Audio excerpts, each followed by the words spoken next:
Na estreia de Elkeson no Botafogo, o alvinegro vence os reservas do Santos. Tá de frente. Tentou o passe, pintou! Mesmo com o time reserva, o Vasco bate o América Mineiro e segue 100% no Brasileirão.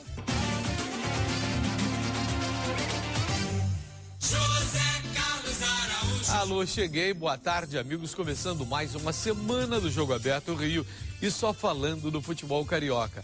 Olha aqui, o balanço é altamente positivo para os clubes cariocas ao final desta segunda rodada do Campeonato Brasileiro. Nesta segunda rodada, só o Flamengo não venceu.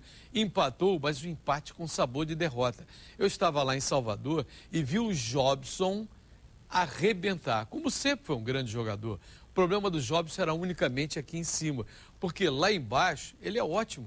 Inclusive também foi apresentado antes do jogo o Carlos Alberto. Tá gordinho, Carlos Alberto também tem lugar lá, ele e o Ricardinho. E o René Simões vai poder montar um time com craques. O difícil vai ser ele administrar esses que vieram do futebol carioca. Ricardinho não, mas o Carlos Alberto e o Jobson. Vamos ver a sequência para ver se realmente o botafoguense tem direito de ter dor de cotovelo em relação ao Jobson.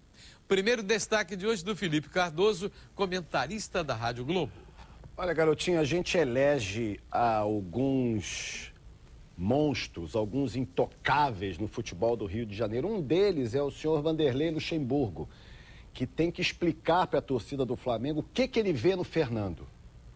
Agora o destaque é do Canhotinha. Muito boa tarde, garotinho. Boa tarde, Felipe. Vou falar boa tarde, presidente, mas não vou dizer de que clube. Certo? Senão levo bronca e tal. É do clube que atravessa. Mas olha aqui, e é um grande presidente, hein? Diga-se de passagem. Agora, olha aqui. Galera, tá tudo certo, tal. Foi pênalti, hein? Foi pênalti. A favor lá do Bahia. O lateral Galhardo puxou a camisa do lateral esquerdo do Bahia. Ninguém disse, mas foi. Vai aparecer aí na telinha, tá certo? E outra coisa, o Botafogo jogou ontem com os reservas do Santos. Mentira! Sábado. Sábado. Mentira!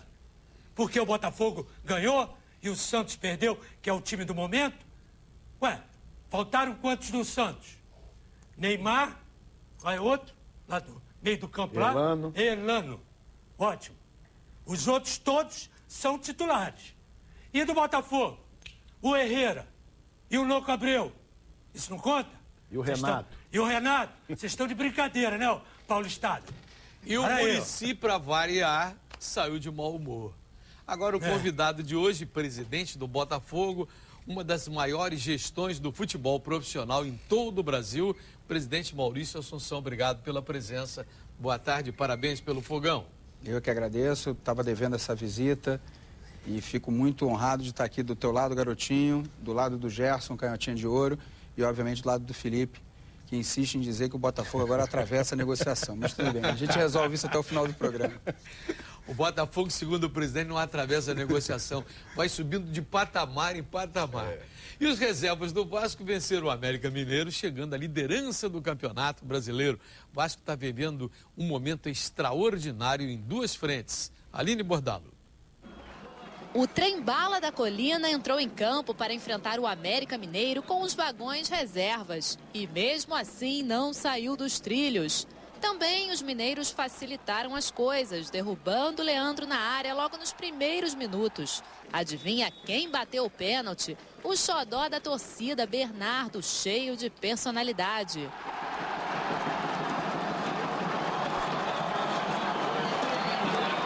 No gol, o titularíssimo Fernando Praz garantiu sua rede intacta com suas belas defesas. No intervalo, Bernardo foi substituído por Henrico, mas a torcida nem teve tempo de se preocupar. Logo aos 2 minutos, ele, Henrico, recebeu um bolão de Jefferson e ampliou o placar. Fernando Praz continuou contando com o talento e a sorte. Ingredientes também usados no terceiro gol do Vasco, de Misael para Elton. Final, Vasco com 100% de aproveitamento no Brasileirão 3, América Mineiro 0.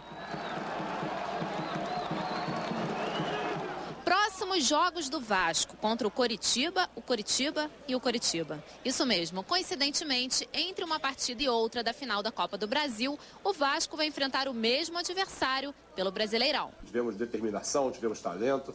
Isso é decorrência do trabalho aí que a gente está fazendo no dia a dia. E assim é que a gente está levando aí, por isso eu acho que os resultados estão acontecendo. E estão acontecendo por causa do trabalho também, né, não, Canhota? É verdade, o trabalho é importante. Nós conversamos com o treinador aqui, né? E ele dizia isso. Ele chegou, pegou o time meio desconcertado, mais argumento, mais papo, mais acerto, acertou a defesa, acertou o meio do campo e ele tem um ataque bom. É o que nós temos falado sempre.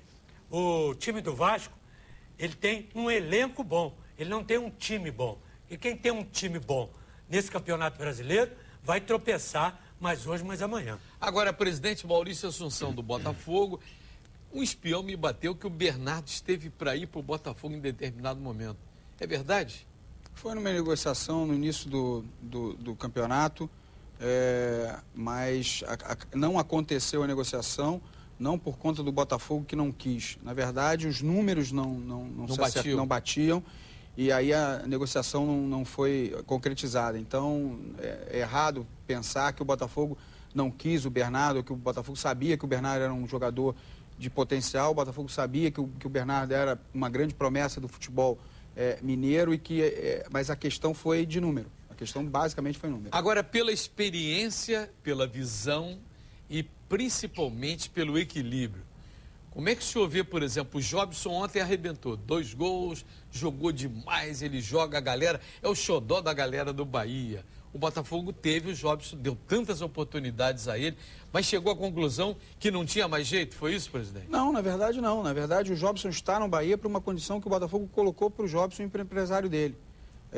Quando ele pediu para sair do Atlético Mineiro, disse que não queria mais jogar em Minas, no Atlético, nós dissemos para ele o seguinte: nós temos uma condição para você voltar para o Botafogo. Que condição é essa? A primeira condição é que você seja emprestado até o momento do julgamento que vai acontecer no CAIS agora na FIFA no meio do ano. Tá certo? Essa era uma condição. E o Botafogo vai mandar os advogados do Botafogo, junto com os advogados do jogador, para a defesa dele. E a gente não sabe o que vai acontecer, né? Existe uma possibilidade de que haja uma punição maior do que os 6 meses que ele já cumpriu. Então, nesse primeiro momento, o que o Botafogo colocou para o jogador é o seguinte: existe um clube interessado no seu empréstimo, a gente acha importante que você vá, tá? Até porque, por todo o histórico que nós tínhamos, o jogador precisava provar que efetivamente ele está recuperado, que ele quer se recuperar e que ele tem vontade de jogar de novo no Botafogo. Então, essa foi uma condição que o Botafogo colocou. O Botafogo colocou outras condições, que o próprio jogador manifestou em público quais seriam essas condições, que eu prefiro não falar, que são questões reservadas do Botafogo, que ele no primeiro momento ficou chateado e que eu digo o seguinte: são condições do Botafogo sim, porque o Botafogo já foi amigo, carinhoso, já foi pai para esse jogador e agora o Botafogo tem uma postura extremamente de convicção daquilo que nós temos que fazer pelo atleta. Se ele topar e se ele concordar, ótimo, nós estaremos sempre de braços abertos. Se ele não concordar, infelizmente no Botafogo, ele não joga mais. Porque bola ele tem, né, Felipe? Belo depoimento do presidente Maurício Assunção e é realmente isso. Posso perguntar uma coisa para ele, garotinho? O que está havendo com o Caio, hein, presidente? Que não joga nada há muito tempo. Beleza, hein? O Caio teve uma aparição muito rápida no Botafogo. Ele teve menos de 1 ano nos nossos juniores. Eu acho que faltou ao Caio, talvez, um pouco mais de preparação no nosso amador para que ele explodisse no time profissional. O Caio subiu antes, por exemplo, que o Alex. O Alex, o centroavante que jogou o primeiro tempo todo contra o Santos. O Alex está subindo com uma outra cabeça, com uma outra visão, com outro preparo, porque teve tempo para isso, né? Eu acho que o Caio subiu um pouco rápido demais. Talvez isso não tenha feito bem ao Caio. Futebol eu tenho certeza que o Caio tem. já mostrou que tem. O que eu acho é que o Caio precisa entender que o futebol dele tem que ser mais coletivo do que o individual. Porque a grande questão do futebol do Caio são as assistências. O Caio não é um grande finalizador. Se ele entender que ele pode ser um baita de um assistente, eu dou exemplos aqui de jogadores que foram excelentes assistentes e que fizeram uma carreira brilhante. Esse menino que estava jogando até há pouco tempo, o Euler, era um grande assistente. Sim. Jogava de segundo atacante ali, metia a bola, cruzava como ninguém. Aquele menino que jogou no Flamengo, depois fez o nome no Grêmio, o Paulo Nunes. Paulo Nunes, excelente assistente. Era um grande segundo atacante. E se você olhar, o Miller era um grande segundo atacante. Ele era um grande assistente. Então, existe espaço para esse jogador em qualquer elenco no futebol mundial. Eu acho que o Caio talvez precise entender um pouco isso. Olha, o Rio de Janeiro é isso, a nossa cidade maravilhosa, cheia de alegria e saúde. E a Drogaria Venâncio cada dia se orgulha mais de estar aqui. Venha nos conhecer, Tijuca, Vila Isabel, Centro, Copacabana, Leblon, Meier, Barra e Jacarepaguá. Ou ligue para entregas em domicílio 3095.000. Venâncio, a sua drogaria carioca. Oferecimento Colgate Sensity Pro Alívio. Você tem dentes sensíveis? Descubra o alívio instantâneo e duradouro. Colgate, a marca número 1 em recomendação dos dentistas. Rapidamente o intervalo e na volta a gente volta a falar do futebol carioca. Hoje com a presença do presidente do Botafogo, Maurício Assunção. Não sai daí não. Tá de frente, tá de frente. Tentou o passe, pintou!